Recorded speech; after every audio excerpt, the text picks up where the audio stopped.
Hey guys, I'm sitting outside enjoying this pretty weather today. My kids are on the swing playing, so you may hear them in the background a little bit.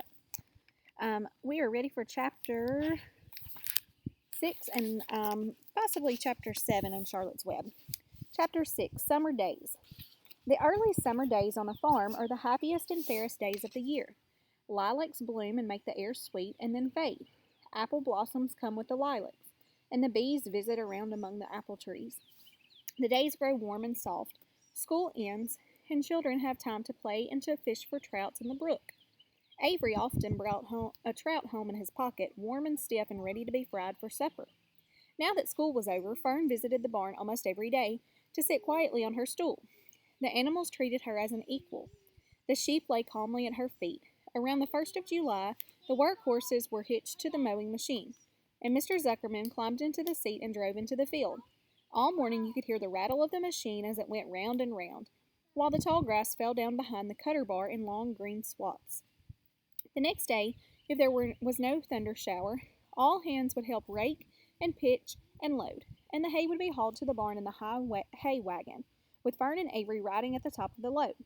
Then the hay would be hoisted sweet and warm into the big loft, until the whole barn seemed like a wonderful bed of timothy and clover.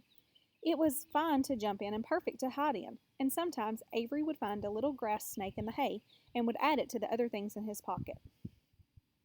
Early summer days are a jubilee for time for birds. In the fields, around the house, in the barn, in the woods, in the swamp, everywhere love and songs and nest and eggs.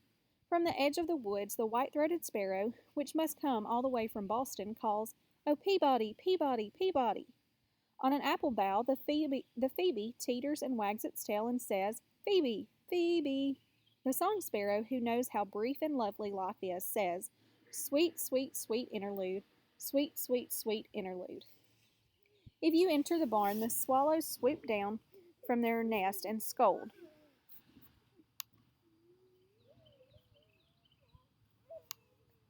Sorry. Um, if you enter the barn, the swallows swoop down from their nest and scold. "Cheeky, cheeky," they say. In early summer, there are plenty of things for a child to eat and drink and suck and chew. Dandelion stems are full of milk, clover heads are loaded with nectar, the frigid air is full of ice-cold drinks. Everywhere you look is life. Even the little ball of spit on the weed stalk, if you poke it apart, has a green worm inside it. And on the underside of the leaf of the potato vine are the bright orange eggs of the potato bug. It was on a day in early summer that the goose eggs hatched. This was an important event in the barn cellar. Fern was sitting there on her stool when it happened.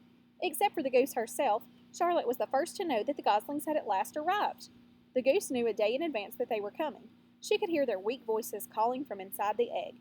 She knew that they were in a desperately cramped position inside the shell and were most anxious to break through and get out. So she sat quite still and talked less than usual.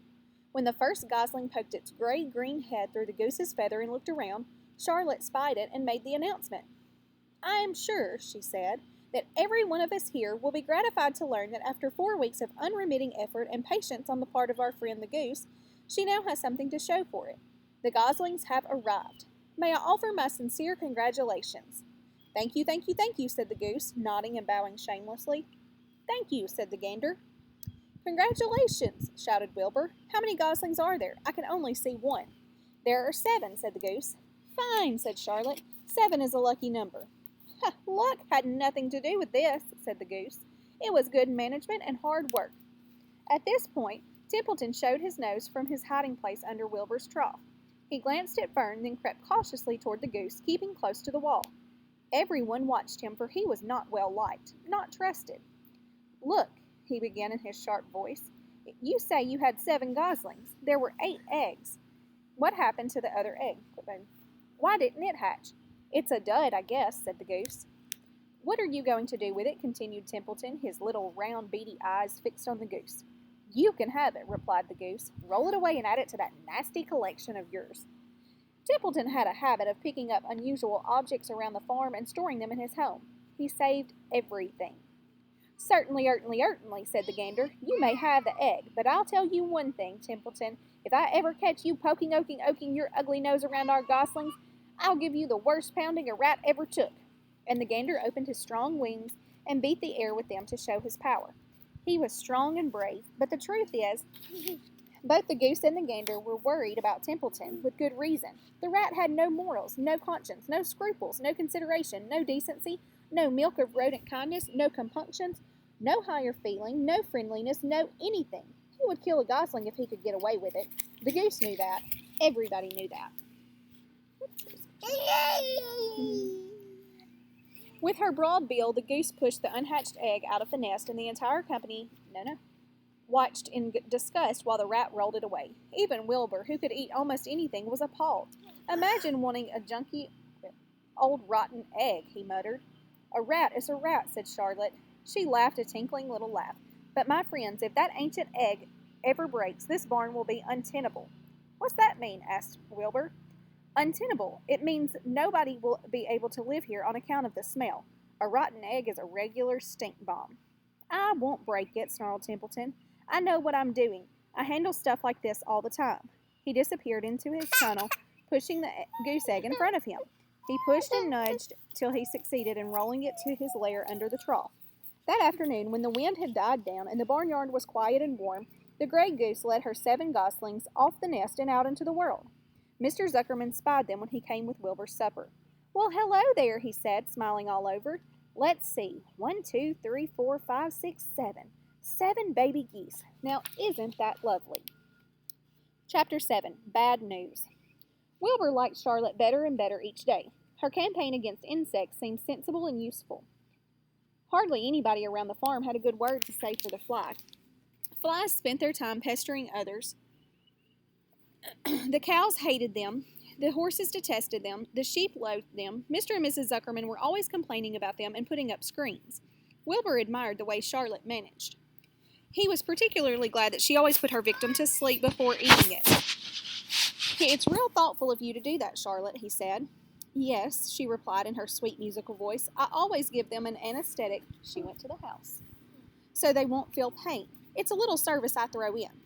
As the days went by, Wilbur grew and grew. He ate 3 big meals a day. He spent long hours lying on his side, half asleep, dreaming pleasant dreams. He enjoyed good health, and he gained a lot of weight. One afternoon, when Fern was sitting on her stool, the oldest sheep walked into the barn and stopped to pay a call on Wilbur. I'm going to go walk for just a second to check on my little one. Hello, she said. Seems to me you're putting on weight. Yes, I guess I am, replied Wilbur. At my age, it's a good idea to keep gaining. Just the same, I don't envy you, said the old sheep. You know why they're fattening you up, don't you? No, said Wilbur. Well, I don't like to spread bad news, said the sheep, but they're fattening you up because they're going to kill you, that's why. They're going to what? Screamed Wilbur. Fern grew rigid on her stool. Kill you. Turn you into smoked bacon and ham, continued the old sheep. Almost all young pigs get murdered by the farmer as soon as the real cold weather sets in. There's a regular conspiracy around here to kill you at Christmas time. Everybody is in the plot. Lurvy, Zuckerman, even John Arable. Mr. Arable, sobbed Wilbur. Fern's father? Certainly. When a pig is to be slaughtered, everybody helps. I'm an old sheep and I see the same thing, same old business year after year. Arable arrives with his .22, shoots the... Stop! Screamed Wilbur. I don't want to die. Save me. Somebody save me. Fern was just about to jump up when a voice was heard. Be quiet, Wilbur, said Charlotte, who had been listening to this awful conversation.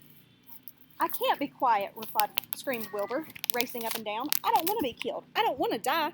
Is it true what the old sheep said? Charlotte, is it true they are going to kill me when the cold weather comes? Well, said the spider, plucking thoughtfully at her web, the old sheep has been around this barn a long time. She has seen many a spring pig come and go. If she says they plan to kill you, I'm sure it's true. It's also the dirtiest trick I ever heard of. What people don't think of. Wilbur burst into tears. I don't want to die, he moaned.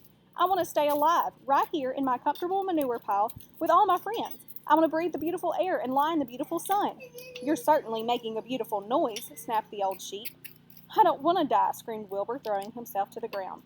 You shall not die, said Wilbur. You shall not die, said Charlotte briskly. What? Really? Cried Wilbur. Who's going to save me? I am, said Charlotte. How? Asked Wilbur. That remains to be seen, but I am going to save you, and I want you to quiet down immediately. You're carrying on in a childish way. Stop your crying. I can't stand hysterics.